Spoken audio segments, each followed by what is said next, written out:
To protect the school beauty Shin Yue, the childhood friend was brutally assaulted by 8 thugs. When the police found him, his pants were completely soaked in blood. The once arrogant young master became a laughingstock, and even the school beauty who had promised to repay his kindness began to avoid him. Brother Yancy, they keep asking me whether you can still be a man. I really don't want to hurt you by answering these questions, so I have no choice but to stay away from you. I was the only one who, undeterred by rumors, unwaveringly honored the old agreement between our two families and married him. On our wedding day, he said to me in front of everyone, even if I reluctantly marry you, you will never be as good as Shin Yue. Everyone laughed at me, calling me a doormat, saying I loved Jiang Yancy without any bottom line. Funny, who said I came here to love him. That very night, I locked him in the basement and played his video with the thugs over and over again. At the wedding, I knelt on one knee with a devout look on my face, slipping the ring, a symbol of love,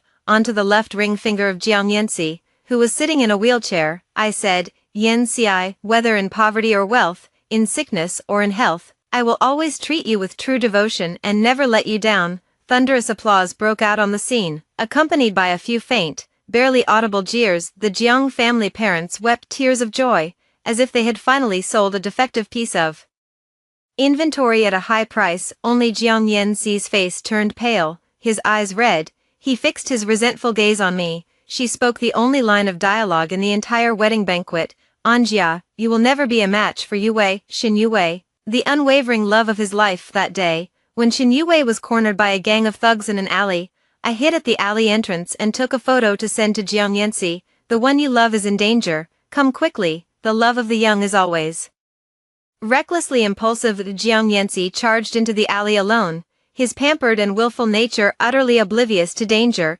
Even in the humiliating predicament of being beaten down to his knees, he still roared with unyielding defiance. If you've got a problem, take it out on me. Don't you dare bully a young girl. So the thugs, snickering as they touched his handsome, delicate face, did exactly that. They took it out on him, from feigned, fierce cursing to pleading for mercy, and then to pitiful, anguished wails. It took Jiang Yancy no more than a few dozen seconds. By the time the police arrived, Jiang Yancy was already ruined, both physically and mentally. The doctors said he had a widespread infection, leaving them no choice but to create a stoma, forcing him to live the rest of his life with a colostomy bag. The woman he had heroically saved, Shin Yue, had just been promising Jiang Yancy's parents that she would take care of him for life. But the moment she heard this devastating news, she let out a "you" and ran straight to the bathroom. The Jiang family parents, who had always been indifferent to me, suddenly became warm and enthusiastic. Jejia, Yancy only has you now. You've liked him since you were little, so you won't dislike him, right? To be honest, even if we never said it out loud,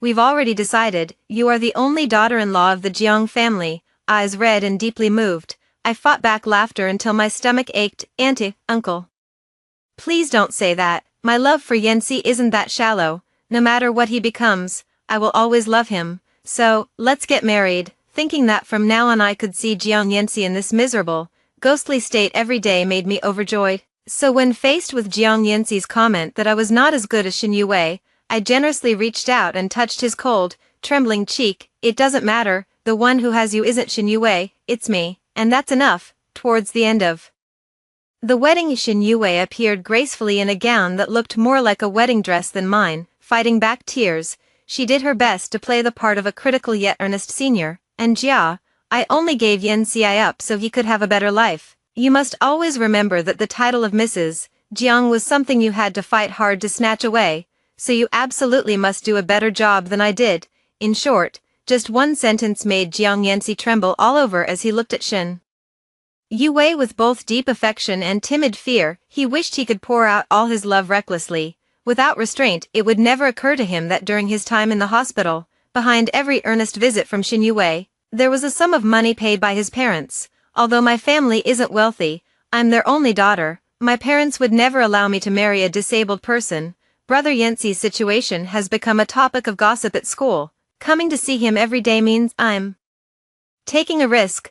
My parents say I'd be better off using this time to work and help out more with the family expenses. Standing before the Jiang family parents, Shin Yue's words were as harsh as those of an unthinking AI, but for their son's sake, What else could they do? They could only force a smile and hand over the money, saying, all you have to do is keep him company. It's not like we're asking you to change his incontinence pads, just treat it as a job, we'll be generous with the pay, and if you ever need any help in the future, the Jiang family will take care of it. So how could she not come on one hand? She needs to resolve her own resentment over being unable to marry into a wealthy family due to Jiang Yanxi's lack of ambition. On the other hand, she wants to disgust me and make sure Jiang Yanxi never forgets her. As long as Jiang Yanxi never forgets her, she will always have something to gain in the Jiang family. She looked at my silence and thought she had the upper hand, and Jia, even though you're married to brother Yen Xie, it can only be a marriage in name. The doctor said his physical condition is not suitable for marital intimacy, let alone having children. He can't urinate on his own. You'll have to catheterize him manually, and if his ostomy bag isn't cleaned properly, you'll have to reach in and clean it out little by little. He's thin-skinned and doesn't like caregivers doing these things for him. You'll have to do it yourself. With every word she spoke, Jiang Yanxi's face flushed a deeper shade of humiliation, as if recalling these embarrassing and humiliating scenes. He looked at me with eyes full of hatred, but I just smiled and said, Yu Wei, you're so attentive, but I'm very clumsy with my hands. I can't learn how to catheterize or clean a bedpan. How about you show me how it's done? The smug look on Shin Youwei's face froze stiff. She probably never expected that I, the doormat who always had to gauge Jiang Yanxi's moods, would one day lose all respect for her, his first love, and turn against her. Panicking, she forced out, enough, I came here to sincerely wish Yanxi brother well, not to suffer your insults. With that, she held on to what little dignity she had left, a proud exit without looking back. Honey, Shin Yuwei thinks helping you with catheterization is an insult, I said softly, full of pity for Jiang Yanxi, but he bristled like a startled hedgehog. And Jia, just because you're vicious, don't go projecting onto others. Not letting Yuwei help with my care was my decision. She's the woman I love, and I would never let her go through suffering with me. And you, he lifted his chin, as if only in front of me could he reclaim that young master's pride. Since you've chosen to leap into the fire yourself, I'll give you this chance to serve me like a beast of burden. He seemed utterly willing, with no regrets at all, to have saved Shin Yuwei. Yet when faced with the bed in the bridal chamber, covered with dates, peanuts, longans, and lotus seeds, he broke down completely, tears streaming down his face. And Jia, you shouldn't have sent me that photo. He gripped those dates and longans tightly, the thick juice mixing into a hue like congealed blood, dripping down. Why didn't you call the police earlier? Why didn't you warn me? There were so many people in that alley, I couldn't fight them all. You should have stopped me. You shouldn't have let me go. It's you. It's all your fault. You ruined me. I watched coldly as his face contorted beyond recognition. That blurry face overlapped with the one from his previous life. That's right, the previous life. In the previous life, he also gripped my neck with that same twisted expression, hurling accusations again and again. You ruined me. Only, in that previous life, he wasn't blaming me for failing to stop him from saving Shin Yuwei. Instead, he shouted, and Jia, you had to play the hero. If you got raped, who's to blame? Why should I be held responsible for your mistake? Why should I give up marrying the woman I love the most because of you? You ruined me. In my previous life, I was the one who saved Shin Yuwei, to buy time for the police to rescue us. I played a recording of a siren at the alley entrance, and as the thugs scattered and fled, I grabbed Shin Yuwei by the arm and ran recklessly out of there. But once those thugs realized what was happening, she shoved me straight into their encirclement. I endured the cruelest abuse, and by the time I was sent to the ICU, I had lost all dignity. But Shin Yuwei, the one who started it all, knelt before Jiang Yanxi and begged him. I was just too scared back then. I was terrified I'd never see you again. Yanxi ji, please save me. Don't let Jia sue me. She's been hurt so badly. She'll definitely take revenge on me. My life will be ruined because of her. So Jiang Yanxi, who had always been cold toward me, showed up with flowers and a ring, and dropped to one knee in front of my hospital bed, right before my parents' eyes. He told me that on her way fleeing to avoid justice, Shin Yuwei was in a serious car accident. Anjia, she's already dead. Your suffering is over. We grew up together as childhood sweethearts, and we were even arranged to be married when we were young. Marry me, I'll take care of you for the rest of your life. Let me help you walk out of the darkness, okay? I was weak-willed. After the intense pain, I desperately wanted someone to lean on. Even Zhang's parents, who had already looked down on my family more and more as their business grew, strongly rejected me and cursed me for ruining Jiang Yanxi's life. Yet, faced with Jiang Yanxi's persistence and my parents' pained and anxious looks, I still agreed. Jiang Yanxi was indeed very good to me. Gone was his former coldness. Instead, he clung to me every day with endless sweet talk, leaving me no time to dwell on Xin Yue's death, and making me want only to start anew. I thought my wedding to Jiang Yanxi would be a crooked, stumbling full stop to the love and suffering of my youth, but on the day of the wedding, I saw Xin Yue,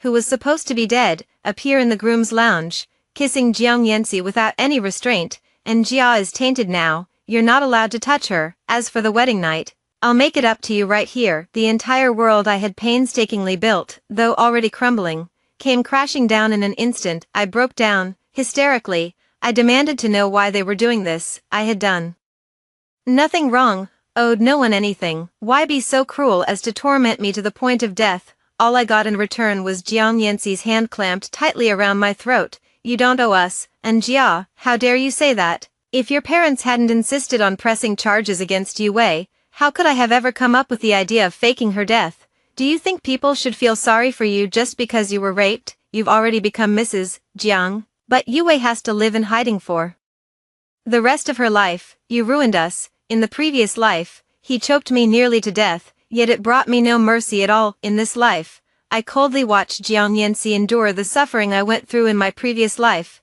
struggling painfully. You ruined me. I shrug and let out a long sigh. The initial thrill of avenged resentment brings me a sense of ease, so I stopped pretending. Yeah, I'm the one who ruined you. So what? Got the guts to stand up from that wheelchair and hit me? Jiang Yanxi's bloodshot eyes suddenly widened. He looked at me in disbelief, as if he no longer recognized me, or as if he hadn't understood what I just said. What did you say? Say that again if you dare. I smiled and silently walked over to him. Without the slightest warning, I reached out and grabbed his hair, and yanked him right out of his wheelchair.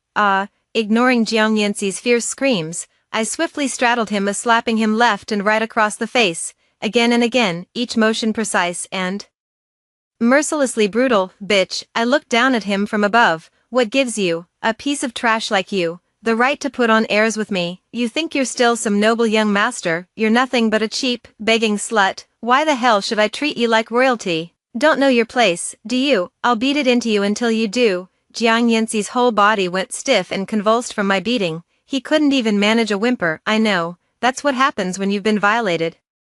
Every shadow is a threat, every rustle a terror. Before the other party could even strike again, they were already so terrified that they had completely lost the ability to resist. But so what? In the previous life, he treated me the same way. I can't be magnanimous enough to give him back exactly the same, so I gave him double back until his urine bag leaked, emitting a foul stench. Only then did I stand up unhurriedly, cracking my wrists. Clean this up yourself.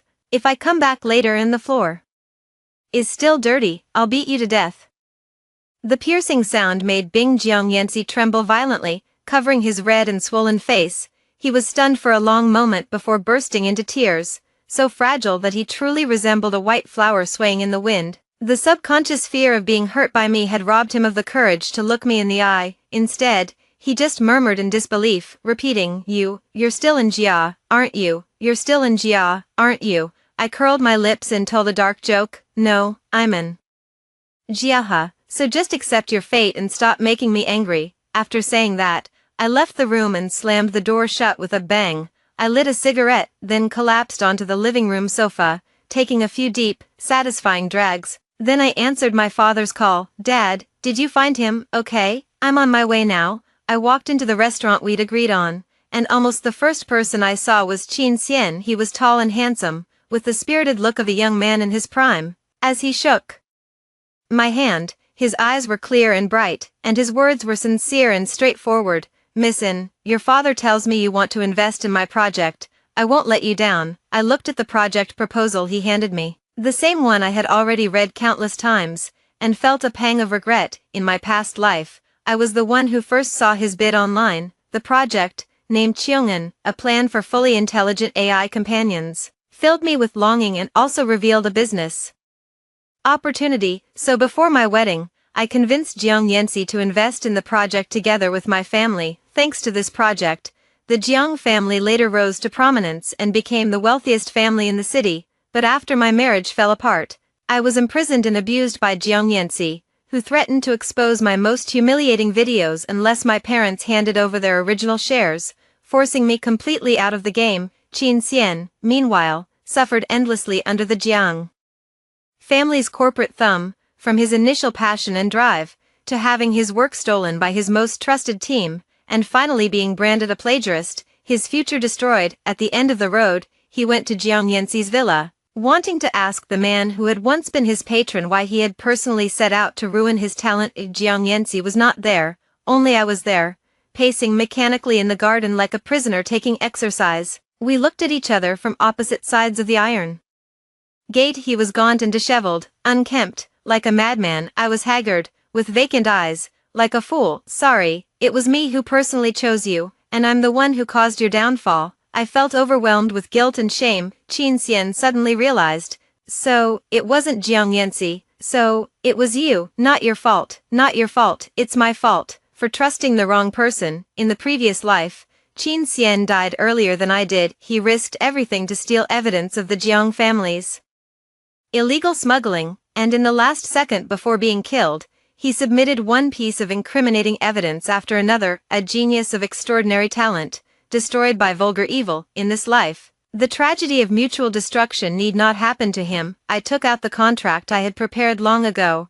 These are the terms I've drawn up. During the contract period, you will be given the greatest degree of freedom and autonomy. Additionally, there is one very important point. After the product launches, the column for lead planner will forever bear your name.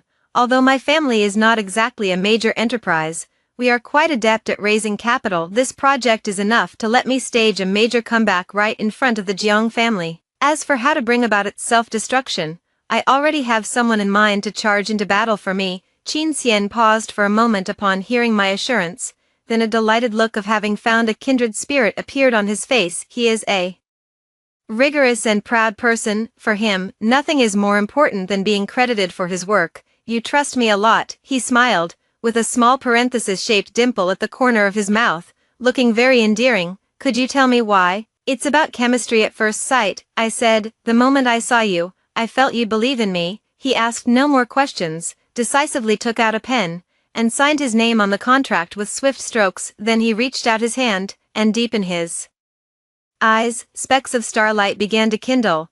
Pleasure doing business with you. After signing the contract, Qin Xian went to the studio I had prepared for him. I had a meal with my parents. After being reborn, I immediately told them my plan. They have always trusted me, and with almost no hesitation, they pretended to reluctantly agree to my engagement with Jiang Yanxi. They also used their connections to help me secure Qin Xian from a group of investors. Sweetie, eat more. Mom always feels like you've lost weight. My mother is a gentle and beautiful woman. When I think of how, in my previous life, my family went bankrupt for my sake, and she couldn't even afford a decent lipstick, my heart feels as if it's being clutched tight, squeezing out an endless stream of hatred. My father doesn't talk much. He just silently piles food into my bowl. I eat ravenously. Only when I'm full will I have the strength to torment others. The three of us didn't say much more after the meal. Once we finished eating, we tacitly went about our own business. I returned to the home I shared with Jiang Yanxi. As expected,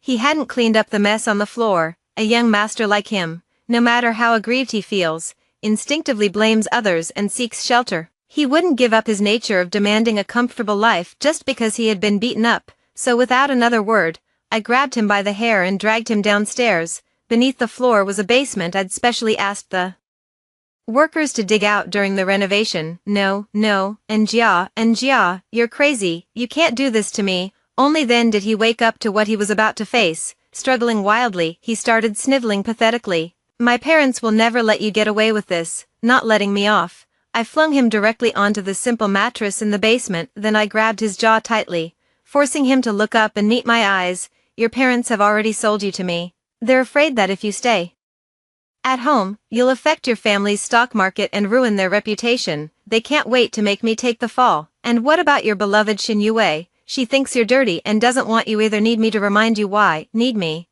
With one hand I turned on the projector, while the other firmly pressed down on his head, forcing him to look at the wide screen. A video shot from a secretly recording phone suddenly appeared before Jiang Yanxi's eyes. That familiar, cold alley that carried countless nightmares for him, and the sight of his naive, courageous back as he rushed inside. As the camera draws closer, those ghostly figures, accompanied by their spine-chilling laughter, emerge and gradually close in, surrounding the lamb with nowhere to hide. Jiang Yanxi let out a piercing scream, his broken voice intertwining with the wails in the video, weaving together a magnificent elegy, all for my enjoyment. Play it on repeat, over and over again. Finally, Jiang Yanxi's sweat soaked through my fingers. I let go of him. He was dehydrated, broken, his pale, crumpled body barely holding together, covered in filth and grime. I poked the only clean spot on his shirt with the tip of my shoe. Go ahead, tell your parents to come and see how I'm persecuting you. Or, how about I just post the video online, let everyone see it, pity you, and judge who's right and who's wrong. No, don't. Jiang Yanxi was finally scared, terrified. He finally realized that I wasn't just venting my anger on him, nor was this some accidental outburst of punishment. I am utterly determined to make him wish he were dead, yet unable to achieve it. I was wrong. I was wrong. He was at a loss, wanting to tug at my pant leg but afraid I would find his hands dirty, sobbing. He curled his hands in front of him and begged incessantly. I wouldn't dare, I'll never dare again. Please don't broadcast it, don't show it to anyone. I'll be obedient. Whatever you say from now on, I'll be obedient. Good, I smiled, patting his sweat dampened face. Remember what you said, I care a lot about the family atmosphere. In a few days, your parents will come to see you, and I hope they find me, their daughter-in-law, satisfactory and respectful enough. Do I need to teach you what to do? On the day the Jiang family came to visit, Xin Yue also showed up. She linked arms with Jiang's mother and said condescendingly, and Jia, Auntie asked me to come with her. She said I know Yanxi best. If there's anything you're not handling properly, I'll point it out on the spot, so you don't miss the mark and upset brother Yanxi. Mother Jiang said matter-of-factly. Anjia, don't blame your mother, the men of the Jiang family are hard to please. On your own, you wouldn't be able to handle it. I smiled and stepped aside from the doorway. How could he bear to let me wait on him? He said that starting today, he's going to take good care of me. So they had just walked in, and there they saw Jiang Yanxi, who didn't even have a wheelchair to sit in, carefully carrying the dishes prepared by the housekeeper and placing them awkwardly on the dining table. In just a few days, he had lost a great deal of weight, with dark circles under his eyes. Seeing his own parents and Xin Yue, there was no spark of joy in his eyes, only a layer of complicated gloom and caution. Dad, Mom, Yue,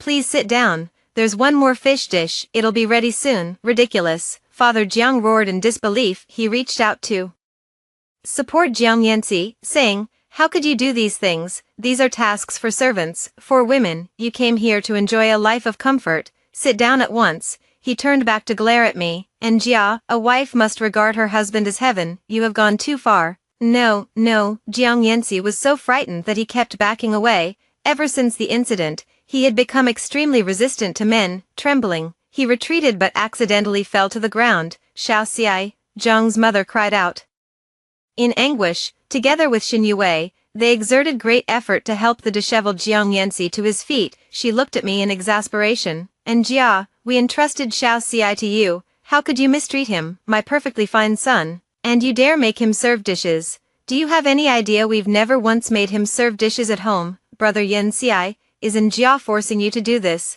Don't be afraid, just tell us, and uncle and auntie will stand up for you. Xin Yue chimed in. Then she looked at me imperiously. And Jia, what are you still sitting there for? Hurry up and come. No need. Jiang Yanxi jerked his hands back from their grasp as if startled. Sweat poured down his face like rain, and his eyes were lowered, not daring to look at anyone. I did this willingly. It has nothing to do with Jia. I am willing to serve her. Don't interfere. Yanxi gu. Xin Yue was shocked. She anxiously grabbed Jiang Yanxi's arm. You are a son of heaven's pride. Marrying Jia is already her fortune. If I had known she would torment you like this, she choked up, her tear-filled eyes pitiful and tender, then I shouldn't have given you to her in the first place. After all, Jiang Yanxi couldn't bear to see Xin Yue so heartbroken, and his eyes also reddened. Yue, really? Then you can come and take care of him, I said airily. The other 4 people in the room looked at me simultaneously. Xin Yue was stunned.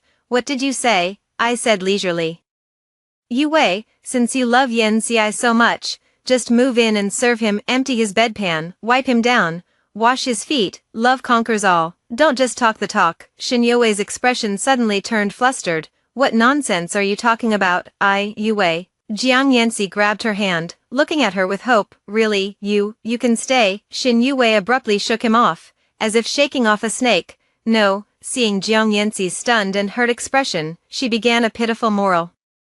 Coercion, Yanxi, we can't be like this. After all, you're already married, being too close to me would wrong Anjia. Do you want me to be the other woman? She looked at me, her voice soft and faint. And Anjia, you know full well how I feel about Yen Ci. Letting us be together day and night. Are you testing me? What are you afraid of? I cut her off. Yen Ci is already like this. What could possibly happen between you two just from spending time together? Even the cleverest housewife can't cook a meal without rice, right? I don't have as many schemes as you do. I just want Yen Ci to be happy. I tilted my head and looked at Jiang Yen Ci, whose face had turned pale from my humiliation. Yen Ci, now that Yue is staying, are you happy? Jiang Yanxi felt a chill run down his spine under my gaze, which only made him want Shin Yue to accompany him even more. He tugged at Shin Yue's arm again, pleading, Yue, please, just do it for my sake.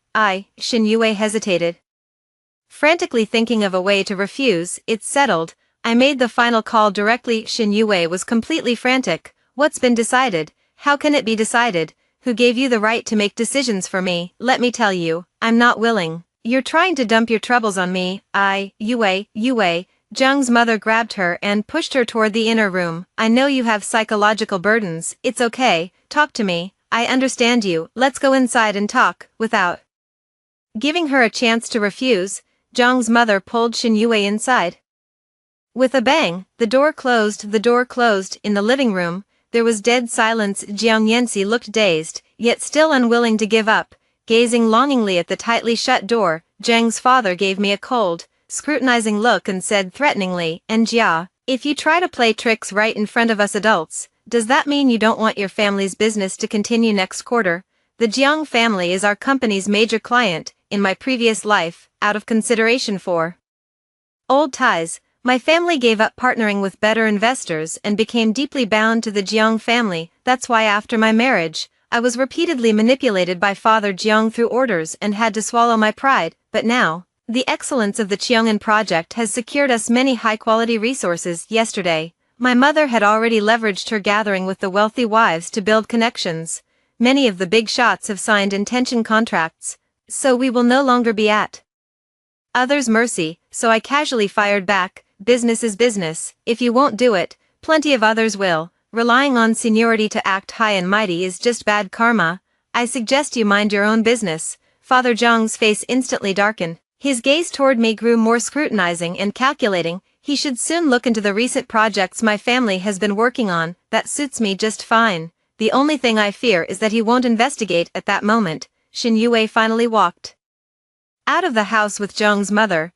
Zheng's mother must have been drained of a significant sum, as Shin Yue's understanding and agreeable expression could not fully conceal her greed. And Jia, I promise you, starting tomorrow I'll come keep Brother Yanxi company. Who said I can't stop worrying about him? As long as I'm here, you won't get to bully him. I smile and raise my glass. All right then, to our wonderful life ahead. Cheers, everyone. Just as I had carefully planned, steps perfectly into their roles. Your downfall is what makes my story so brilliant. That evening, Jiang Yanxi was very excited. He almost regained the courage to provoke me. And Jia, I didn't expect you to be willing to bless Yue and me. Since you've calmed down, I hope the three of us can get along peacefully in the days to come. I gave him an emotionless glance and cast the surveillance footage onto the large screen. Peace or the silence of the grave, you decide. On the screen was the argument between Shin Yue and Zheng's mother in the room. Shin Yue inside had completely shed her gentle campus belle image, becoming hysterical and petty over every detail. That's enough, don't you think? I agreed to put on an act with you, but now you actually expect me to go take care of that cripple. Do you have any idea how awful he smells? You want me to wipe his ass and empty his bedpan? Pfft, I'd rather die than do it. I was way too nice back then. I shouldn't have felt sorry for rich people like you. You give me peanuts and think you can buy my dignity. Fine, I'll keep him company, but for this price, I'll put on a happy show for him, and don't you worry about whether I actually do any work." It was only when Zhang's mother gave in and transferred the money via her phone, she revealed just a smile, greedy, disgusted, malicious, shatter the beautiful filter in Jiang Yanxi's heart into pieces without a trace of pity. He could only open his mouth wide, staring at the screen. Helplessly and frantically, so agonized that he gagged violently yet couldn't bring anything up. Finally, a tragic screech tore from the depths of his throat, endless sorrow, wrapped in intense hatred. He wailed loudly, like a beggar whose money had been stolen, or a fool who had just realized he was a fool. In any case, I wasn't interested in hearing the rest, so I just closed the door, went back to the room, took a shower, and had a nice, sound sleep. I'm really looking forward to Xinyuwei's arrival tomorrow. Xinyue has arrived. She was wearing the shirt dress she often wore back in college, sitting composedly beside Jiang Yanxi, maintaining just the right distance. Her gentle expression carried a cautious overture. "Yanxi Gu, when we sit side by side like this, doesn't it remind you of when we were in university classes? Do you remember back then you promised me that you would let me live an easy and happy life for the rest of my days, and that you would take care of everything?" For me, it was almost a direct hint to Jiang Yanxi that she didn't want to be his caregiver. Unfortunately, Jiang Yanxi was no longer the Jiang Yanxi of the past. A love brain who has come to their senses is even more terrifying than when they were deluded. At the mention of their school days, a faint glimmer lit up Jiang Yanxi's eyes, only to be immediately swallowed by the treacherous darkness. Ignoring Xinyuwei's hint, he said coldly, "I stink, I need to wash." Xinyue was startled, then naturally instructed me, who was standing by, "You're his wife, you go with him, it's not appropriate for me." But Jiang Yanxi suddenly grabbed her. "I want you to wash me." Terrified, Xinyue fiercely shook him off. "Brother Yanxi." But Jiang Yanxi grabbed her tightly again. "Are you disgusted by me? Afraid I'll taint your noble hands? Bitch, who are you trying to fool?" His face was flushed bright red with anger, distorted and hideous. With all the strength he could muster, he held Shin Yue in an unbreakable grip. "Didn't you take the money, huh? My mother gave you so much money, you've been sold to me, you find me dirty, how clean are you? If you won't please me, then who will? The money my family gave you is enough to buy your life." Such unprecedented ferocity made Xinyue's heart leap with terror. She screamed as she struggled to break free. Let go of me." Jiang Yanxi completely ignored it. He was already utterly despairing, driven mad. He picked up the cup of scalding hot tea that the aunt had just poured, and without warning, splashed it directly onto Xinyue's face. "You lied to me, using that innocent, pure face of yours. You lied to me." Xinyue screamed and crumpled to the ground. She kept crying out in pain, and the skin visible between her fingers was blistered with huge fluid-filled bumps. Jiang Yanxi still wasn't satisfied, having probably learned it from me. He grabbed Xinyue by the hair and dragged her toward the bathroom. "Will you wash them for me or not, huh? If you don't, I'll kill you." Xinyue was terrified. The pain in her head and face had made her weak, and she could only sob and beg, "I'll wash them, don't pull me, I'll wash them." Boo-hoo. In the end, trembling all over, she barely managed to kneel beside Jiang Yanxi's legs. She looked at Jiang Yanxi's full urine bag, her face filled with disgust and struggle, but she had no choice. Under Jiang Yanxi's deathly stare, she tremblingly tried to open it, only to cause him pain. Jiang Yanxi said coldly, "Useless." Without any further hesitation, he placed his hand on Xinyue's head and shoved it down hard. It was a brutal scene, like molten iron mixed with golden liquid. The moment Xinyue's face lifted in a scream, it was already ruined beyond recognition. In disbelief, she touched her own face. From breakdown to outburst, she completely let herself go. She lunged at Jiang Yanxi and started grappling with him. "Fuck you, you damned cripple, your own life's such a mess, and you won't let me have peace. If pay for my face. If it can't be fixed, I'll make you join me in the grave." All the while, I watched coldly as the dogs tore at each other. At the moment they were both exhausted. I called the Jiang family. In the end, disheveled Xinyue was dragged away by Zhang's mother, who came with security guards. Zhang's mother even raised her precious hand and slapped Xinyue fiercely. Bitch, how could you bear to be so harsh on my son? Try mentioning calling the police again, and I'll make you disappear right now." Believe it or not, she glanced at me a couple of times, probably wanting to slap me too, but her son had too many vulnerabilities in my hands for her to act. Jiang Yanxi didn't dare leave with her either. Helplessly, Zhang's mother had no choice but to leave. full of resentment. As she left, Shin Yue was still shouting that she would sue the Jiang family. Unfortunately, she had already fallen into their hands and would probably never have that chance. From that day on, I threw Jiang Yanxi back into the basement. Our fate has come to an end. Starting today, you will stay here. I won't bother you, nor will I come to see you. At first, he felt relieved, even experiencing a sense of satisfaction at not having to see me, but within a few days, he began to panic, because no one truly came at all.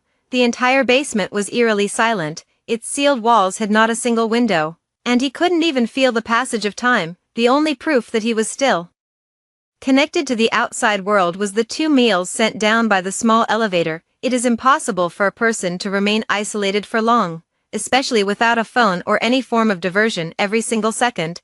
An intense loneliness gnaws at him like a bone-eating maggot, relentlessly eroding his sanity and resolve. He starts talking to himself, then progresses to roaring, constantly pounding the walls and slamming against the door, all just to attract a shred of the most trivial attention. But there is none. All around is silent, no one responds to his breakdown. An overwhelming sense of panic consumed him, even overshadowing his fear of me.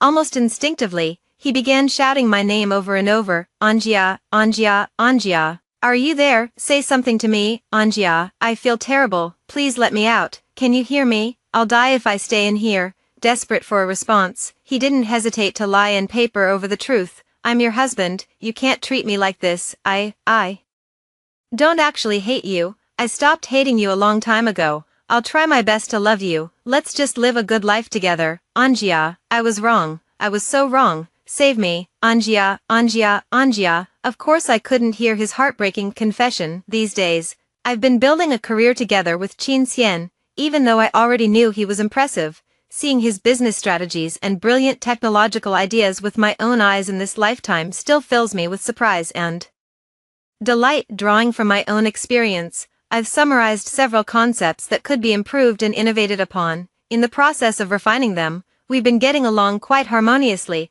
On the day the initial model successfully passed the tests, Qin Xian's eyes turned red with emotion. He blinked to hold back tears, looking almost embarrassed to cry, which made his entire face appear especially fair and delicate. Having lived 2 lifetimes, I still found him, a university student, rather endearing and couldn't resist teasing him. Why are you crying already, god of wealth? If you ever become a 10 billionaire, won't your company end up flooded? He looked up at me, his eyes unusually steadfast and sincere. I don't need to be a billionaire. I just want to keep working here, with you, with our team. Tens of billions, hundreds of billions, all of it is for you. I knew that what he felt for me was gratitude and respect born from collaboration, but those eyes, so tender no matter who they look at, still made my heart race. Suddenly, I felt a stir of desire. I've had a hard life across these 2 lifetimes and have never truly enjoyed a joyful romance in my prime, so the words slipped out. Qin Xian, I'll admit I'm a little attracted to your looks. I heard you don't have a girlfriend. Would you mind if I pursued you? I've got plenty of tricks up my sleeve. Qin Xian was stunned, his ears reddened at a visible speed. And no need. He lowered his head, his voice growing softer. Rejected. I was a bit disappointed. Don't heroines who get a second chance in novels always end up with a handsome new flame? Reality is indeed harsh. No need for so many tricks, Qin Xian suddenly said again. He nervously clenched his hands, then scratched his hair. I am actually quite easy to pursue. Just be sincere. I was amused. There's hope. I'm being completely sincere, I said seriously, tentatively tugging at his hand, but there are still some things I need to wrap up properly. Wait for me. All right, of course. The matter I had to deal with was the Jiang family. By the time I returned, Jiang Yanxi had already been locked up for the better part of half a month. He lay emaciated on the basement floor, like a lump of rotten mud. The moment I opened the door, that lump of mud burst forth with a fleeting, deathbed-like radiance and eagerly crawled toward me. Anjia, Anjia, I've been good. I've really been good. Please don't abandon me. I dragged him into the bathroom and scrubbed him clean. Then I changed his bedding, wrapped him in warm covers, and put on an expression of restrained heartache. Didn't you hate me? Why are you waiting for me to come back? He shuddered violently. He cautiously approached me. Before, I was too cold. I didn't appreciate you. From now on, I won't be like that anymore. Please don't leave me alone. And Jia, this house has no life in it. I can't tell day from night. I'm so scared alone, will you stay with me? If this goes on, I'll go mad. I knew he wasn't lying. In my previous life, he locked me up like this too, an endless expanse of time, like the midnight sun in Iceland. Though surrounded by light, it was agonizing, and I longed for a piece of darkness. Even if that darkness would devour me, I couldn't help but be drawn to the change in my past life. That was exactly how I developed severe Stockholm Syndrome. I became infatuated with my tormentor, Jiang Yanxi, and only found release through death. Now the roles have reversed. No one knows better than me how to make him fall ill. It's too late. When I liked you, you had your mind set on someone else and completely ignored how good I was to you. Now you say you've changed. How can I believe you? Jiang Yanxi, you can't have it both ways. He couldn't argue and just started sobbing. He looks so broken, so in need of someone to compromise and comfort him, so I perfunctorily performed. All right, I get it. I'll come see you when I have time. Stop crying. In the days that followed, I still frequently disappeared. I just showed up in front of Jiang Yanxi from time to time, at irregular intervals. Most of the time, it's extremely brief, but my words gave Jiang Yanxi a strong psychological suggestion. He started having me on his mind all the time, repeatedly revisiting my past secret crush on him and everything I silently did for him. He began having hallucinations, apologizing to the air, confessing his remorse, and slapping his own face on the surveillance footage. Scene after scene unfolds of his unrequited dramatic redemption arc. Jiang's parents came to see him several times, and each time they were terrified by his crazy state. The way they looked at me was like I was a human trafficker. Jiang's father's expression grew darker with each visit. I knew he was waiting for a chance to take me down. That chance arrived unexpectedly as Qin Xian, with the Qiong'an system, made appearances at various exchange meetings and international award ceremonies. In the previous life, the Jiang family kept all the gains for themselves, giving Qin Xian no chance to shine, only spending money on domestic marketing. In this life, I'm building up Qin Xian's personal brand. His success only strengthened Father Zhang's determination to have him. A few days later, Qin Xian told me that the Jiang family had offered him a substantial commission to poach him. To be honest, I was really tempted when I saw that money, but that old guy just looks like he deserves a punch, rather than staring at his grumpy face every day. With a fortune in hand, I'd rather stay here without a care for food and drink, and even get chased by a beauty like Miss N.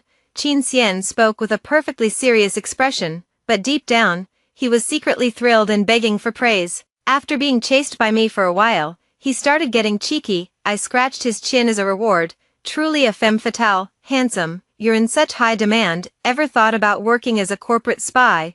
Qin Xian widened his eyes, sparkling with curiosity and a daring urge. Teach me. One refusal did not make Father Jiang give up. He came to find Qin Xian several more times. Following my instructions, Qin Xian played along with some push and pull. Mr. Jiang, Anjia has already reached an agreement with the suppliers to purchase all scarce consumables and raw materials at the lowest price. The savings from this single item alone amount to 9 figures, not to mention the free publicity from major international companies. I'm afraid that's something a mid-sized enterprise like yours can't match. Then he relented. However, your sincerity has truly moved me. At this price, it would be rude of me to remain unmoved any longer. In this way, if you can keep the startup costs down to 300 million, I can agree to your terms. I'll handle the corporate connections.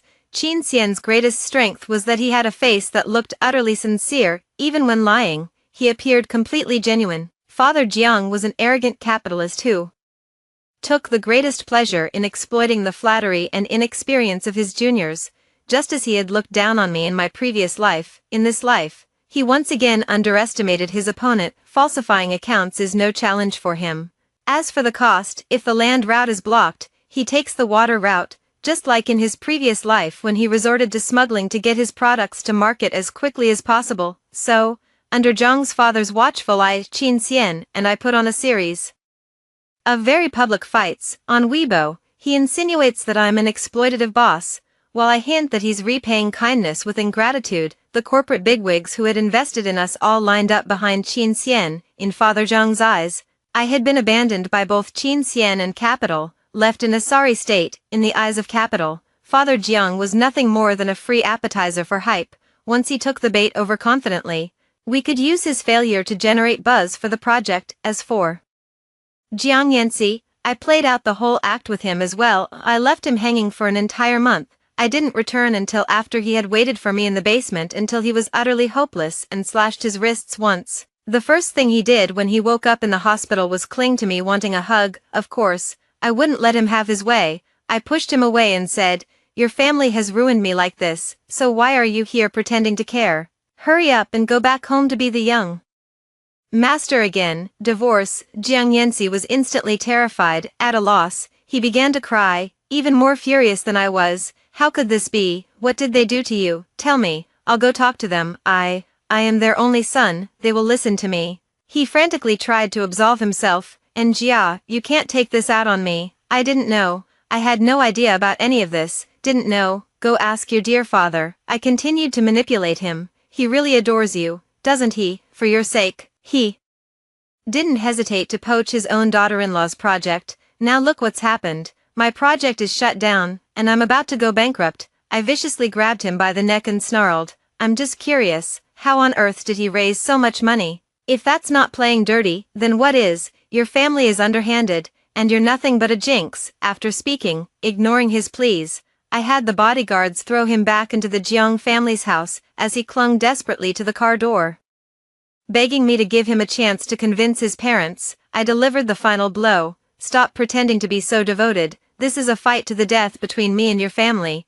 Would you really abandon your parents and choose me? I don't believe it. At these words, Jiang Yanxi fell silent. Then, the look in his eyes became more fervent than ever before. No, and Jia, I would choose you. Only you can give me the sense of security I crave. My greatest wish in this life is to stay by your side forever. I'll take care of everything for you. Just wait for me. I scoffed, turned, and walked away. But the corner of my mouth curled up. That's good. My hard work hinting for so long wasn't in vain. Not long after Jiang Yanxi returned home, I announced externally that the project was suspended. In front of my mother, Jiang's mother visibly became smug. Auntie, cherish the days when you can still have afternoon tea with your sisters. It won't be easy to get together in the future. Whose fault is it but yours for having such a troublesome daughter? All the family savings are gone, aren't they? Heaven watches, and people see. The harm Anjia has done to my son will be repaid on her, step by step, on the day of the knockoff. And Qiang, project launch. The Jiang family sent me an invitation that read, we sincerely invite Ms. Anjia to witness the collapse of her own happy life. I went. During this time, I also submitted to the customs and tax authorities the evidence that Jiang Yanxi had sent me, documents showing the collusion between some directors in falsifying accounts during the price drop, as well as the docking recordings from overseas smuggling operations. I consulted the most authoritative psychologist. This is how Stockholm Syndrome works. It's hardest to quit in the early days after leaving. The more you try to quit, the crazier you become. When Jiang Yanxi sent me the evidence, his voice message was full of madness. And Jia, they're finished, they're about to be finished. Are you happy? Ha ha ha ha. My dad is so easy to fool. He actually thinks that after everything I've been through, I can still be his good, promising son. Dream on. He tore us apart, so I'll rot just to spite him. No one gets to be happy. At the press conference, Jiang's father stood under the spotlight in his suit, passionately laying out his grand business vision. Jiang Yanxi sat below, his face pale, yet eerily vigorous, his eyes radiating a gleam of excitement and destruction. Finally, Father Jiang and Mother Jiang stepped onto the stage. Together, they raised their glasses and drank heartily. The door to the press conference was suddenly flung open from the outside.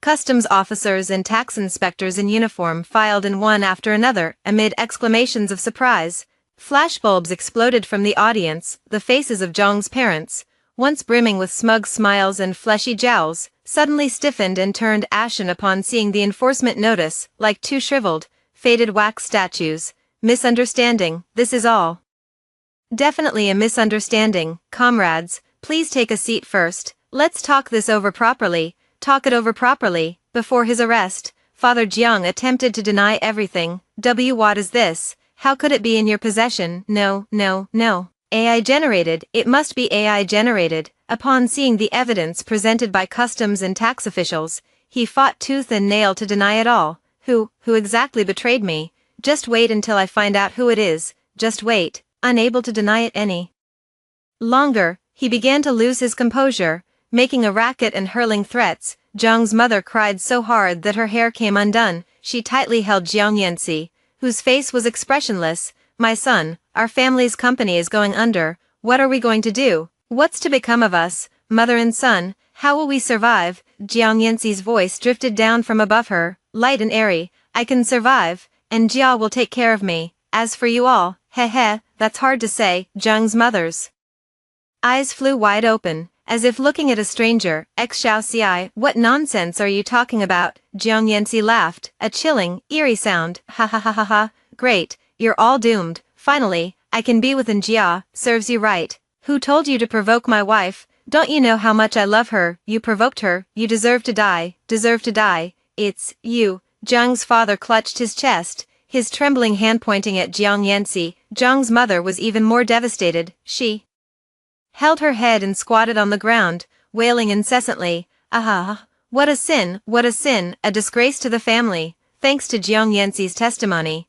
Jiang's father was quickly convicted. However, before he could be sent to prison, he suffered a heart attack and was admitted to the ICU after their assets were frozen.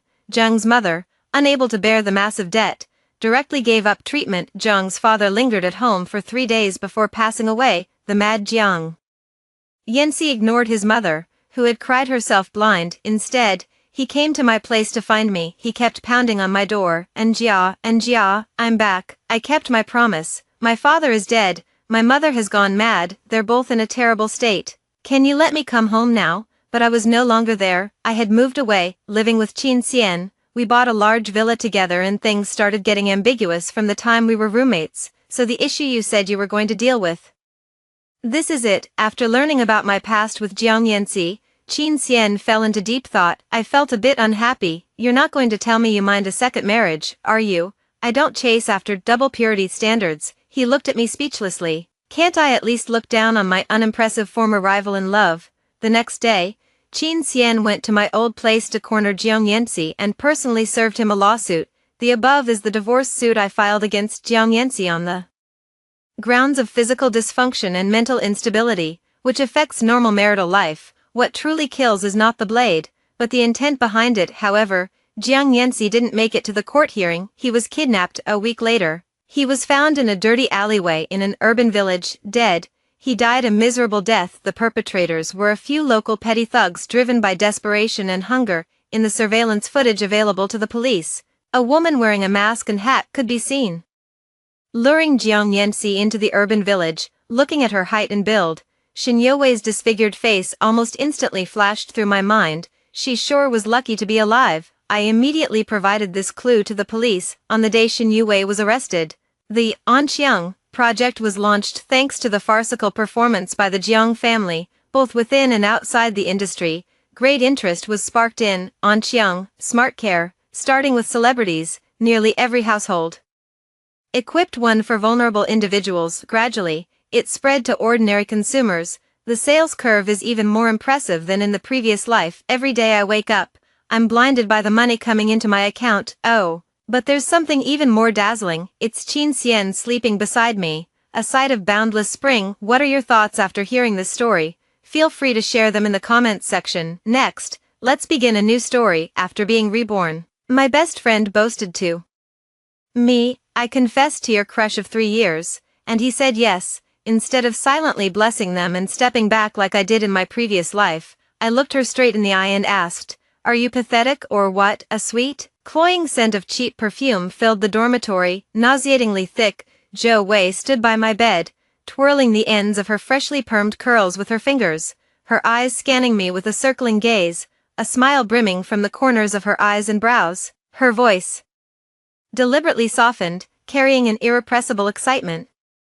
Wan, let me share some happy news with you. I confessed to Chin Su, and he said yes, we're officially together. Zhou Wei tilted her head, observing my reaction. Her face appeared cautious, but her eyes were brimming with smugness. I know you've liked him for a long time, but feelings are truly beyond control. Since he chose me, you'll surely give us your blessing, right? I was struggling to shake off the dizziness of rebirth, and I could still almost see the panicked face of the hit-and-run driver. I had been trying to sort out the timeline, but upon hearing this, I instantly realized that this was the day she successfully confessed to Chin Su. the boy I had secretly loved for 3 years in my previous life. This was the sentence that broke me. I remember my mind going completely blank, my heart aching as if struck repeatedly by a blunt object. I looked into her guilty eyes, heard her wish for my blessing, and fought through the gut-wrenching pain to force out a smile uglier than tears. This is good news. I should wish you both happiness. Then I fled the dormitory like a deserter, retreating from Chin Su's world,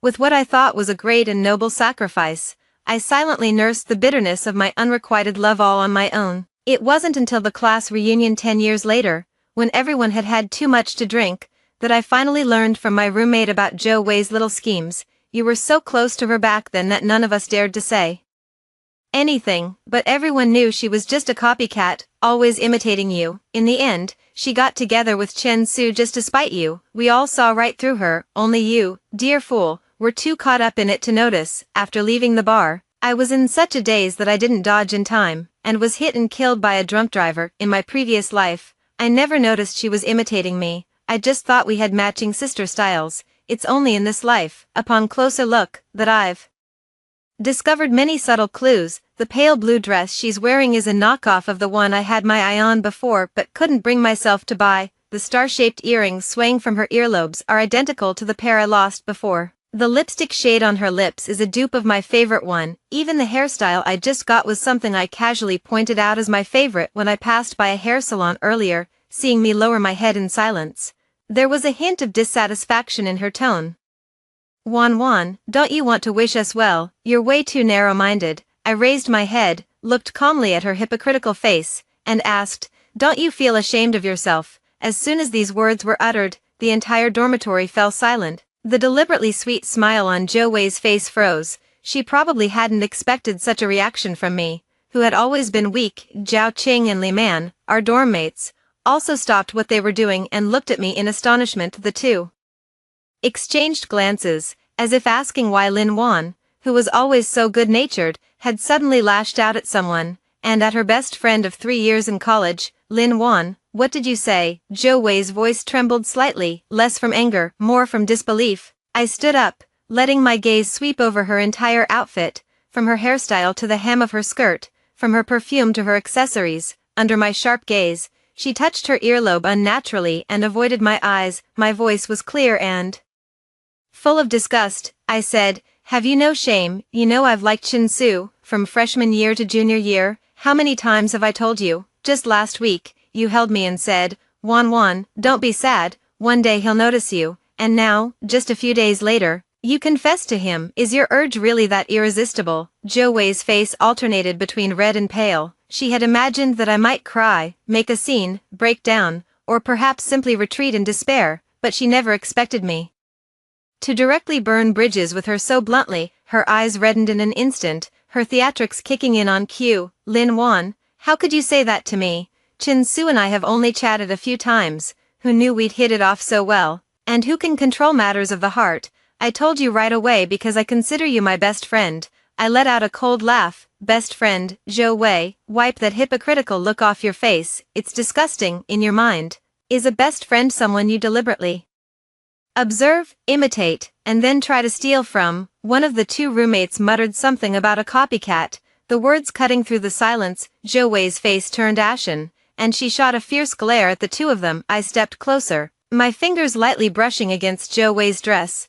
This dress is a knockoff of the one I wanted, isn't it? The authentic one costs 3,800, but yours is worth 100 at most. My hand brushed away hers, which was trying to cover her earlobe, revealing the pair of earrings. These earrings are identical to the pair I lost the day they went missing. You were the only one who came by my desk, saying you were looking for nail polish, and then my earrings were gone. Zhou Wei's eyes darted nervously, but as always, she remained blusteringly guilty. What do you mean? You think I stole from you? There are so many people in the dorm. Why are you accusing me? How can you prove this is yours? I bought it myself. Zhao Qing, still upset from being glared at just now, retorted, then show me the proof, a receipt or purchase record. I bought it in-store, and I threw away the receipt. I took out my phone and pointed it at her face. My earrings were custom-made at a jewelry store after my college entrance exam, with my initials engraved on them. Take them off now, and we'll verify. If they don't say LW, I'll kneel down and apologize to you. If they do, I'll call the police immediately." Her face turned pale. "Why should I have to prove myself? You have no right to search me." I looked at my two roommates who were rolling their eyes. "Call the police. Someone has stolen gold jewelry worth more than 3,000 yuan. Li Man met my gaze, quickly took out her phone and dialed 110. Zhou Wei screamed and pounced on her, knocking the phone out of her hand. "Don't call the police." The phone fell to the ground, and its screen shattered into a spiderweb-like crack pattern. Now, not only do I want to call the police, but Li Man also wants to call the police. Inside the counselor's office, with the video evidence, Zhou Wei could not deny it. The counselor was practically glaring daggers at her. She really hadn't expected that. With graduation just around the corner, there would still be students causing trouble. She reassured us and suggested we settle it privately without calling the police. While the counselor was earnestly advising us, Zhou Wei stood behind her, glaring at me with a dark expression and rolling her eyes. I wasn't going to put up with it. I raised my phone, took a photo, and handed it to the counselor. "Counselor, you're going out of your way for her." But Zhou Wei doesn't seem grateful at all. "She's rolling her eyes at you. Could it be that she finds you meddlesome?" The counselor, already ashen-faced, looked even more displeased. "I will give you an explanation regarding this matter. You all go back for now. Zhou Wei, you stay in the corridor." The three of us didn't leave immediately after closing the door. Instead, we pressed our ears against it to listen to what was happening inside. Sure enough, the advisor's angry voice came through. "Zhou Wei, you don't even have the right attitude to admit your mistake. Don't you realize that if they call the police, this will go on your permanent record in the future? You..." After hearing her get thoroughly chewed out, we finally felt relieved. When dusk fell, the counselor informed us that the matter was resolved. Zhou Wei compensated Li Man with a new phone, returned the earring to me, offered us a sincere apology, and even wrote a letter of apology for the counselor's sake. We accepted the apology. After everyone left, I casually tossed the earring into a container of disinfecting alcohol. Seeing this, Zhou Wei asked me with reddened eyes, "Lin Wan, what do you mean by that? Are you fed up with me?" "Very much so. I'm not going to indulge her in this second chance at life." "I'm not indulging anyone." Zhou Wei looked at my closet, which I hadn't had time to close, and asked, "Lin Wan, why are you packing clothes?" I glanced at her and said calmly, "I'm donating them. Some juniors organized a charity secondhand fair, and all the proceeds will go to underprivileged children in the mountains." Most of the clothes in my wardrobe were almost identical to hers, which was unpleasant to look at, so I simply donated them all. "What? How dare you donate it? How could I wear the same clothes as some poor bastard from the mountains?" Before the echo of her voice faded, a knock came at the door. Zhao Xiaoyu, the junior student in charge of the charity event, stood at the doorway, holding a registration book. The smile on her face was somewhat awkward. The two girls behind her, who had been helping with the moving, also froze in place and didn't come any closer. Zhou Wei then saw the person at the door. Her expression froze instantly, and the color drained from her face. The dormitory corridor was very quiet. Her sharp remark just now, "That poor jerk from the mountains," echoed through the empty hallway, drawing students from several nearby dormitories to gather at their door. Zhao Xiaoyu spoke first, her voice soft but loud enough for those nearby to hear. "Senior Zhou Wei, our charity initiative has been running for 3 years and has helped over 400 children in mountainous areas realize their dreams of going to school. We're not asking you to join us, but we do hope you can show others the most basic respect." Zhou Wei's face turned red and then purple again, her mouth open but unable to speak. Zhao Qing and Li Man took the opportunity to push through the crowd and shared with them the things Zhou Wei had done to me. All the surrounding dormitories were from the same department, so everyone knew each other. For 3 years of college, everyone had seen how Zhou Wei borrowed from me, used my things, and imitated me. The pointing and whispering from those around made Zhou Wei feel utterly humiliated. She squatted on the ground and buried her face in her hands. "Since everyone is here," I reached out my hand toward Zhou Wei. "You've been borrowing things from me since freshman year. Most of them haven't been returned. Give them all back now." She was breathing heavily and glaring at me through clenched teeth. I raised my phone, the screen showing the emergency number already dialed. She had no choice but to start rummaging through her things and placing them on my desk. From the crowd, students occasionally exclaimed in surprise, "Huh, didn't Zhou Wei say that bracelet was a birthday gift from her father? She said this dress was specially bought for her by someone from Hong Kong." very expensive, and she wouldn't let anyone touch it. Didn't she specifically change into these shoes last time when it rained? So they were someone else's shoes. No wonder she didn't care about them. My desk was soon piled high with everything from bracelets and necklaces to coats and boots.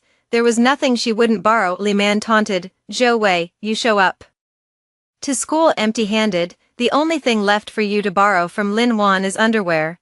Enough, Zhou Wei roared. So I haven't given anything in return. I occasionally get Lin Wan's meals for her, pick up her packages, so using a little of her shampoo, one of her lipsticks, wearing 2 of her outfits, that counts as stealing. You're all bullying me, you're all in cahoots with each other. Fine, I'll leave, okay. With that, she sprang up from the ground like a frenzied beast and shoved her way through the crowd blocking the door. Everyone left behind looked at each other in bewilderment. Even after the crowd dispersed, I could still hear someone muttering under their breath, is she still nursing? Does she really think that's going to threaten anyone? What a joke. I picked out the usable items from what Zhou Wei returned and packed them all to hand over to Zhao Xiaoyu. Zhao Xiaoyu looked at me with sparkling eyes. Senior, are all these being donated? I nodded. Well, exchanging it for money can buy quite a few books for the children.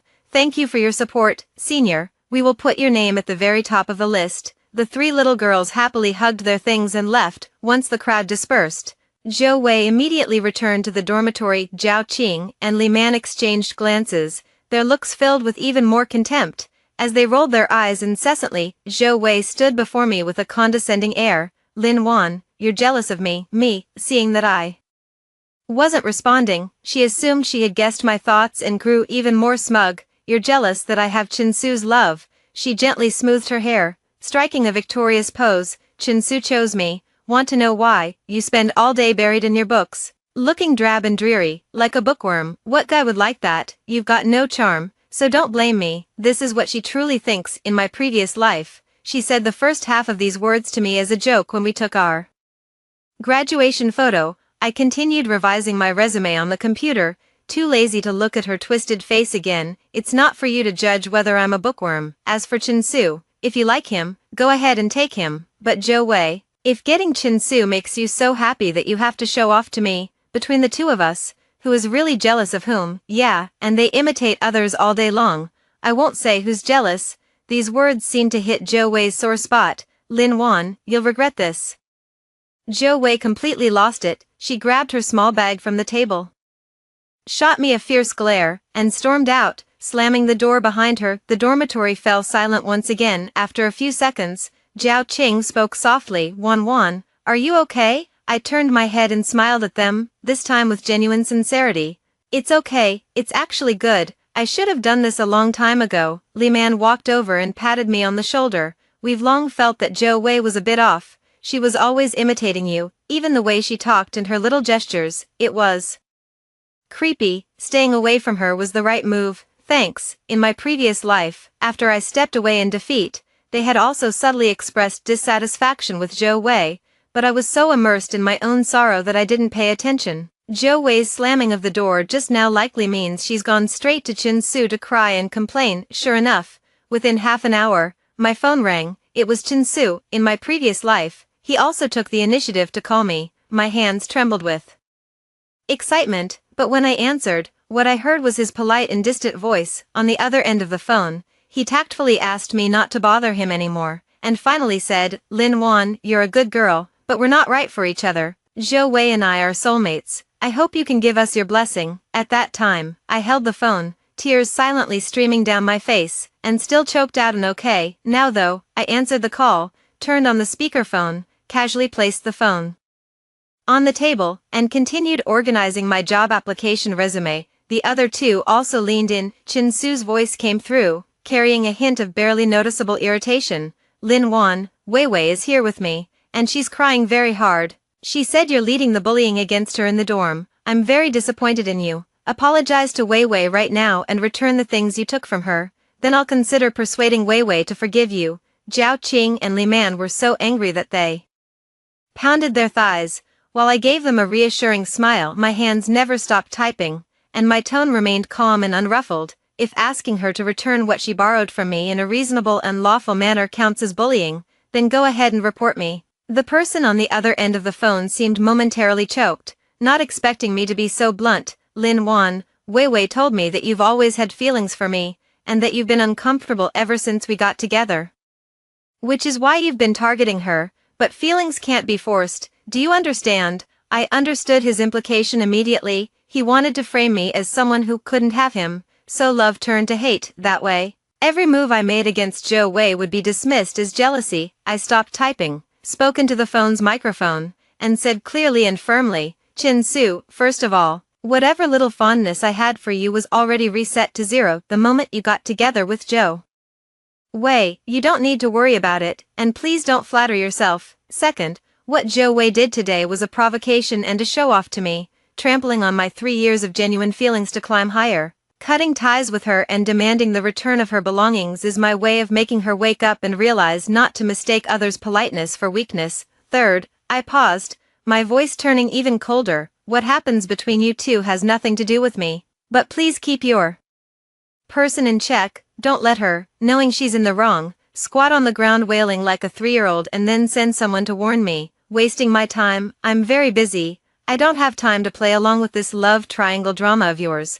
After saying that, without waiting for any response from the other end, I hung up directly and blocked the number. Zhao Qing and Li Man looked at me with stars in their eyes, as if meeting me for the first time. Li Man was the first to break the silence, giving me a thumbs up. Wan, that was amazing. Zhao Qing also looked admiring. Seriously, that was incredibly cool. Qin Su has probably never been shut down like that before. In the following days, Zhou Wei did not return to the dormitory. But at some point, rumors about me began to spread within the department. People said that I, Lin Wan, had harbored unrequited feelings for Qin Su for years, and that out of jealousy turned to resentment, I insulted my roommate and led a bullying campaign against her. Occasionally, when I encountered strangers on campus, I could feel some strange looks directed at me. Qin Su and Zhou Wei, on the other hand, were often seen together, with Zhou Wei leaning against Qin Su. Sometimes, when our eyes met, she would quickly look away, putting on the appearance of a fragile victim. But people aren't fools. Overly aggressive slander only triggers a rebellious response.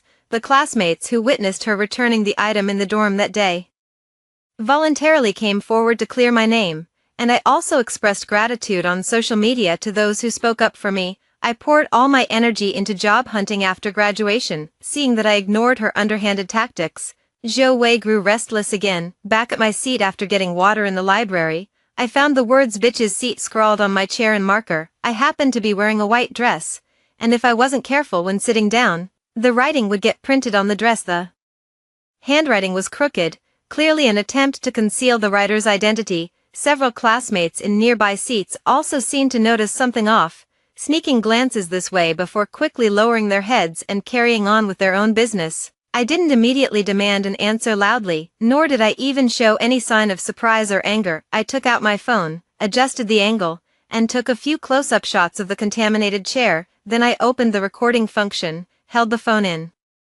my hand, and walked toward the classmate nearest to my seat. "Excuse me," I said in a low but clear voice. "Did you notice anyone near my seat while I was getting water?" That classmate paused for a moment, clearly not expecting me to ask so directly. He glanced at my chair, a flicker of awkwardness and sympathy crossing his face, but he still shook his head. "I didn't see it, I was just working on a problem, thanks." I turned again to a girl sitting diagonally behind me. "Classmate, what about you? Did you see anything?" The girl nervously waved her hand. "I did see someone come and go, but I thought it was you, so I didn't pay much attention." I asked 3 or 4 nearby classmates one after another, but all the answers I got were very vague. This was expected. In the library, everyone is focused on their own business.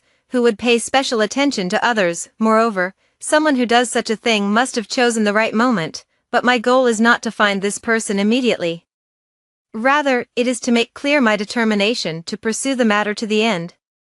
Finally, I found the librarian on duty and showed her the photos and the recording. The teacher frowned deeply, with obvious anger showing on his face. How could something like this happen? Which student would act so disgracefully? Don't worry for now, classmate. I will immediately help you contact the security office and the surveillance room. The security staff also asked me in detail whether I had recently offended anyone, and I answered truthfully. The next day, as I walked out of the library, Chin-Su caught up with me. Lin Wan, I heard about what happened yesterday. Don't you think you're being too sensitive? Maybe it was just someone's prank. There's no need to make such a big deal out of it. Forgive and forget. I stopped in my tracks, silently cursing my poor judgment for letting my crush turn into rubbish. Did you come to plead for Zhou Wei? No, it's just that I think you're being a bit aggressive. If it were me, I would have just laughed it off and not made such a scene. I took out a pen and paper, wrote the words "the impotent man" on the spot, and handed it to him.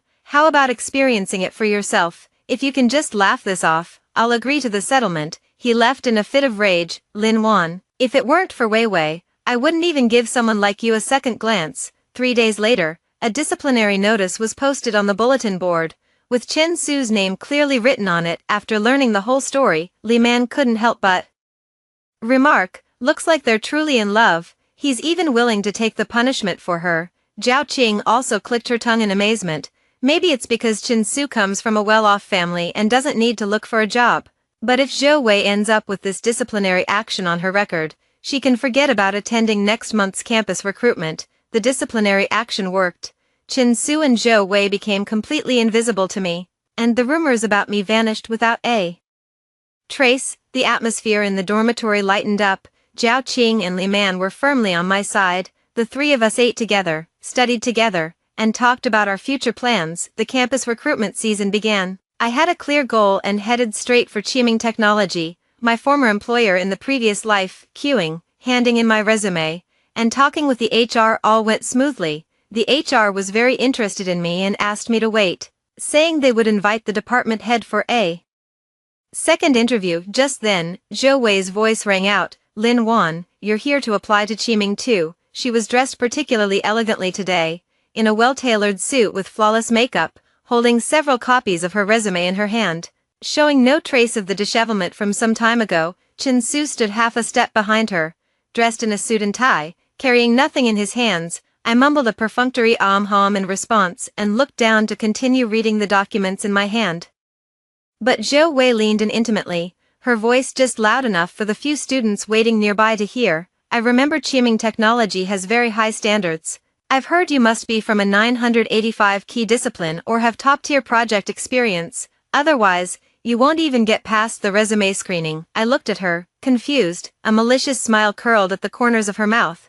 Her tone was sympathetic, but her eyes flashed with glee. Wan, whatever you do, don't deliberately falsify your resume just to get hired. All right. The surroundings fell silent. Everyone's eyes were on me, some suspicious, some angry, some with meaningful intent. Before I could argue, Zhou Wei quickly turned around, faced the approaching HR and supervisor, and immediately put on a sweet, proper smile. Before the HR could finish introducing me, Zhou Wei cut in and said to the supervisor in an intimate tone, "Hello, supervisor, I'm Lin Wan's roommate, Zhou Wei. We get along really well. She can be a bit impatient, but she really works hard to achieve her goals. She's willing to give it her all." It sounded like she was speaking up for me, but every sentence implied that I was overly eager for success and would stop at nothing to reach my goals. The supervisor's gaze toward me carried a bit more scrutiny. I didn't rush to refute it. Only after the HR gestured did I take half a step forward, faced the supervisor, and spoke with neither obsequiousness nor arrogance. "Hello, supervisor. My name is Lin Wan. Thanks to my rebirth, I clearly knew the company's development direction for the next 10 years. I laid out my strengths and insights in one go, speaking at a steady pace and highlighting the key points. A flicker of surprise crossed the supervisor's face, quickly replaced by keen interest. He took my resume and the attached documents and flipped through them rapidly. Zhou Wei's smile froze on her face. Chin-Su also looked up at me, his expression complicated. The supervisor pointed to a section on the resume and asked, "You completed the data analysis module on your own?" "Yes. The data comes from public industry reports and a simulation database. The conclusions have been reviewed and endorsed by Professor Zhang from our college. With his comments on the last page of the appendix, I have prepared thoroughly. All the supporting materials for each project are right here." The supervisor nodded and then asked 2 fairly in-depth business scenario questions. I gave clear and logical answers by combining my observations, my own thinking, and the company's actual situation. "Very good," the supervisor said to HR. arrange the next round of professional written test and director interview for Lynn. Then he smiled at me and said, "Lynn, you have sharp observation skills and clear thinking. I'm looking forward to your future performance, and I hope you'll be on my team after you become a regular employee. Thank you, supervisor, I'll work hard." After seeing the supervisor off, HR flipped through Zhou Wei's resume, asked her 2 questions, which she stumbled through, and pointed to several projects, asking which parts she was responsible for. Her answers were all vague. HR's attitude was noticeably more indifferent. They took her resume and simply told her to go back and wait for further notice. Between the 2 of us, it was immediately clear who had falsified their resume. Zhou Wei could no longer maintain her composure. Her face flushed red and then pale. Chin Su whispered something to her, trying to pull her away. I gathered my materials and, as I passed by Zhou Wei, didn't stop walking, only saying in a voice audible to just the 2 of us, "Wei Zhou, the workplace is not a dormitory. Your little tricks won't get you anywhere on a formal stage." Her body trembled violently, and she reached out to grab me, but was immediately stopped by Su Qin. "You don't think you have enough legal trouble already? Can't you just stay calm? Stop picking fights with Lin Wan." One evening a few days later, as I was studying for the written exam at the library, Qing Zhao suddenly sent me a link. "It's outrageous. Suspicion arises that a certain bullying female student from the School of Economics and Management has falsified her resume, and the supervisor's recommendation letter may also be forged." The post did not name anyone directly, but the described major, the projects involved, and even the surname of the supervisor clearly pointed to me. Insiders claimed with certainty that I had fabricated significant project experiences and a professor's recommendation letter to stand out in job hunting. They also hinted that I have an extreme personality, once defamed a fellow student publicly over personal grudges, led bullying campaigns, and caused severe psychological trauma to my roommate. Resume fabrication is a fatal stain in job hunting. Bullying a classmate is universally condemned when it surfaces online. The female bully's 2 offenses have directly pushed the post to the top of the forum's front page. Many replies have already followed beneath the post, some skeptical, some just watching the drama unfold. Previously, the matter between Zhou Wei and me had only spread within the department, not yet known to the entire college. But now it has gone viral across the internet. Some say true love is blameless. Since Chin Su and I were never truly together, Zhou Wei can't be considered a homewrecker, and I have no reason to lead the charge in bullying her. Some say being best friends means following basic principles. Knowing your friend has had a secret crush for years and still stepping in is immoral. Some call me a bully, some call Zhou Wei a scheming fake. The matter quickly went viral online and has already hit the trending list on Douyin. After reading it, I took a deep breath. I never expected Zhou Wei to hate me this much. Immediately after, a call came in from an unfamiliar number. When I answered, I heard Zhou Wei's voice on the other end. "Lin Wan, did you like the big gift I gave you? I'm going to make sure you're forever labeled a bully and a liar. You'll never be able to measure up to me." I didn't understand. "Do you hate me that much?" Yes, I hate you. Our family backgrounds are pretty much the same. "So why does your family love you so much?" "Well, my parents have always favored my younger brother since we were kids." My voice was calm, which only made hers sound even more frantic. "That's your reason, because your parents favor your brother. You hate every girl who receives normal love from her family. Because my parents love me, I become your target for revenge." Zhou Wei seemed provoked by my calmness, her voice sharpening as she cried out, "You don't understand. You've never wanted for anything since you were little. You've always been held in the palm of their hands. What about me? No matter what I do, I can never measure up to my younger brother. If I come first in exams, they say, what's the use of a girl studying so much?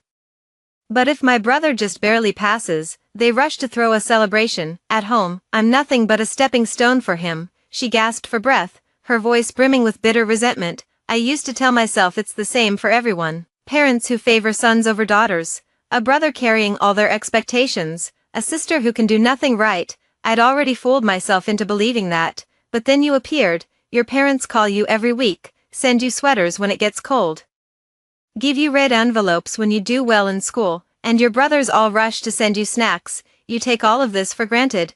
What gives you the right?" The venom in her voice was practically spilling over. "What gives you the right to have so easily what I can't have even in my dreams?" I hadn't expected that to be the reason. I was stunned for a moment before asking, "So you imitate me? steal my things, copy my mannerisms, and go after the person I like? Do you think that by doing this, you can become me, steal my life, and get the love and attention you want? Yes, Zhou Wei practically shouted, I want to become you. What I can't have, you won't get to enjoy either. Qin Su is just the beginning. I will ruin your reputation. Let everyone know that you're a liar who bullies your roommate and fakes your resume. I'll make your family see what a despicable person their precious daughter really is. You don't deserve to be loved at all. Her words were filled with the glee of destruction, as if she had already envisioned the scene of me being abandoned by everyone and falling into the mud. I was silent for a moment. Zhou Wei, you've got one thing wrong. My parents love me. That's their sense of responsibility and their choice as parents. Likewise,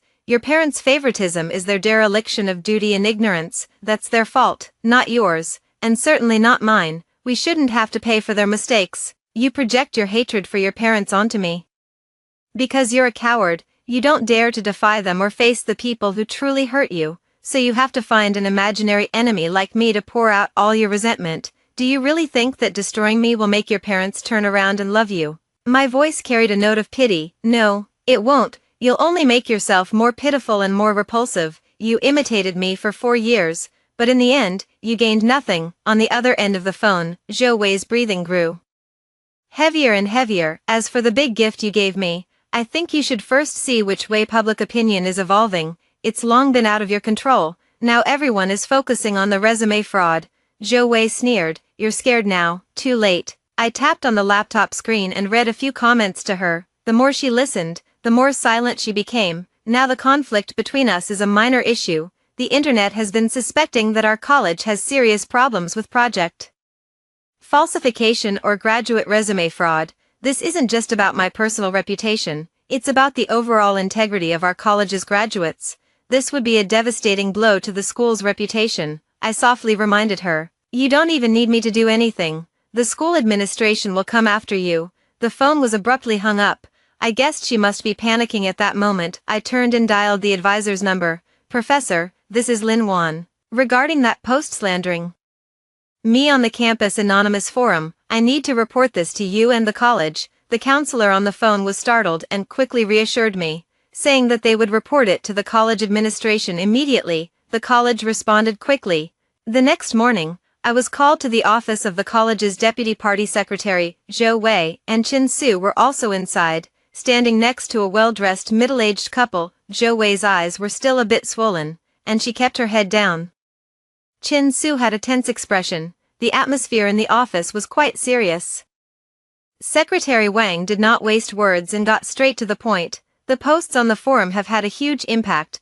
The reason I called everyone here today is to get to the bottom of this matter completely. She looked at me. Lin Wan, what evidence do you have to prove that your resume and experience are genuine? I calmly opened the folder and placed the prepared materials one by one in front of Secretary Wang. Here are the application forms for the research projects led by Professor Li, which I started participating in from the second semester of my sophomore year. This is the original recommendation letter written for me by Professor Zhang.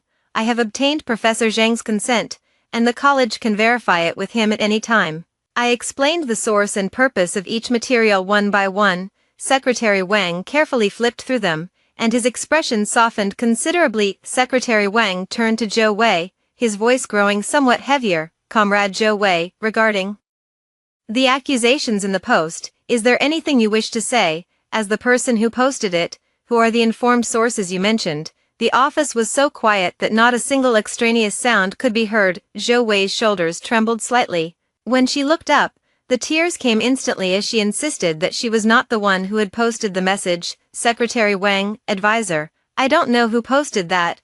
Wan and I are roommates, even though we had some misunderstandings before.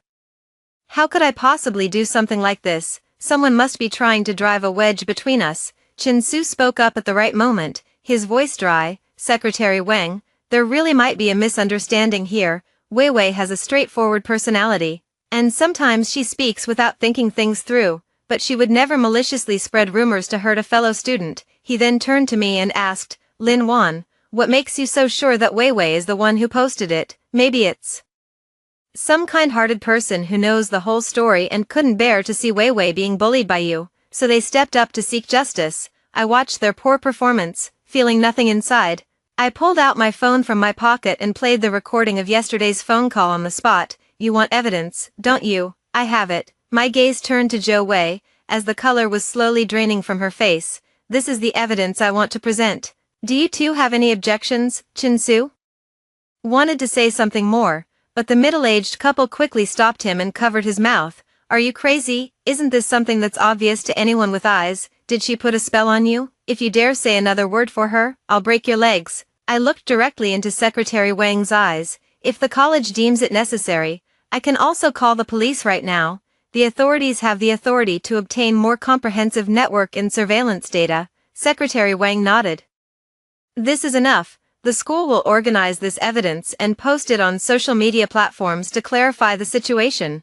As for calling the police, the school should do so to restore justice for you and for all the graduates. No, don't call the police. Zhou Wei cried out in a strained voice, her face filled with terror. It wasn't me. It really wasn't me. Zhou Wei's lips trembled as tears streamed down her face in panic. I just got carried away. That day at the dual selection event, I wasn't chosen. Seeing Lin Wan succeed so smoothly made me feel unbalanced. I posted the thread, but I only wanted to cause her a bit of trouble. I didn't mean to blow it up like this. I had no idea it would come to this. Secretary Wang slammed the table. Nonsense. Just because you've had no luck job hunting, you maliciously slander your classmate, fabricate evidence, and ruin someone's future. Zhou Wei, do you have any idea what you're doing? This is a serious moral failing. It's a crime. Zhou Wei trembled all over in fear, collapsed back into her chair, and buried her face in her hands. Sobbing, I walked out of the office. Chin-Su, summoning some unknown reserve of strength,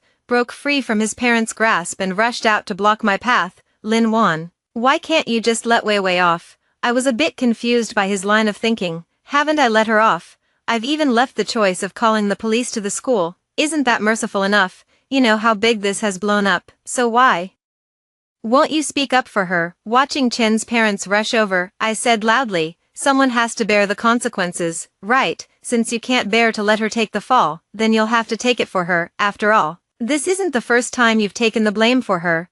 Before Chin-Su could say a word, his parents confronted him, demanding to know what punishments he had taken for Zhou Wei. I seized the chance to slip away and return to the library. The school acted very quickly, and the notice was posted 2 days later for maliciously spreading rumors and defaming a fellow student. In serious violation of school rules and regulations, Zhou Wei was given a disciplinary demerit, which was recorded in her file. At the same time, the college ordered her to post a public self-criticism video on social media platforms and issue a signed apology statement on the original forum. When Zhou Wei recited her self-criticism, her voice was as faint as a mosquito's buzz, and her head was almost buried in her chest. The wording of the apology post on the forum was stiff, but it finally made things clear. The comments below were full of sighs, and many people lined up to apologize to me in the comment section. Chin-Su hasn't shown up since that day. It is said that he had a huge fight with Zhou Wei, and their relationship hit a freezing point. I successfully passed all the interviews at Qiming Technology and started preparing to begin my internship early one afternoon. I packed up the last batch of books and got ready to move out of the dormitory to a rented place near the company. Zhao Qing and Li Man helped me pack everything together. Just as we were dragging our suitcases to the bottom of the dormitory building, I was stopped by someone. It was Chin-Su. He looked haggard, with stubble on his chin and a complicated expression in his eyes, holding a thick craft paper envelope in his hand. Lin Wan, can you spare me a few minutes? Zhao Qing and Li Man exchanged glances with me and then went ahead to wait by the door. If there's something to say, just say it here. Chin-Su handed over the document folder in his hand. This is for you. I didn't answer. What is it? He didn't retract his hand. Zhou Wei has dropped out. After the disciplinary decision came down, her family found out and were very angry, so they wouldn't let her continue studying. She herself felt too ashamed to stay any longer, completed the withdrawal procedures, and left the school yesterday. I raised an eyebrow. What does this have to do with me? Chin-Su didn't lower his raised hand. She left this at my place after she left school. It's her diary. This records some details of her life, including things she deliberately took from you, notes on your preferences and dressing style, as well as her jealousy toward you. It's all in here. I took it and flipped through quickly. As a strong wave of nausea surged within me, seeing the look on my face, Chin-Su lowered his voice even more. There's another one that records things about me. She thought that taking away what you liked would make you suffer and prove that she was better than you. From start to finish, I was just a joke. He smiled self-mockingly. I always thought she and I were soulmates, but it was just her act. What I fell for was actually the version of you that she imitated. I've thought it through. The one I truly like is you. I interrupted him. You haven't thought it through. If you really liked me, you would have liked me back in freshman year, because I've never changed. In the end, you're just a greedy, visual creature. You liked Zhou Wei's appearance and my inner self, so you kept stringing me along, and in the end, you chose Zhou Wei, the one who copied me. Take the things and go, don't come looking for me again. Chin-Su's hand froze mid-air, all color draining from his face. Lin Wan, He seemed to want to say something else, but I waved him off. I have something else to do, so I'll be leaving now. With that, I turned around and dragged my suitcase toward Zhao Qing and Li Man, who were waiting for me not far away. When I arrived at the school gate, the car I had called was already there. After hugging my two roommates goodbye once more, I got into the car, rolled down the window, and took one last look at the university campus that held the memories of my two lifetimes. The car slowly started moving, pulled away from the school gate, and merged into the city's afternoon traffic. My phone rang. It was the HR from Qiming Technology, confirming my pre-employment medical check and the final contract signing. Although I had set off on the same path as in my previous life, I felt less of that regret and attachment. I will walk more steadily and further than I did in that past life. What are your thoughts after hearing this story? Feel free to share them in the comments. I look forward to hearing from you.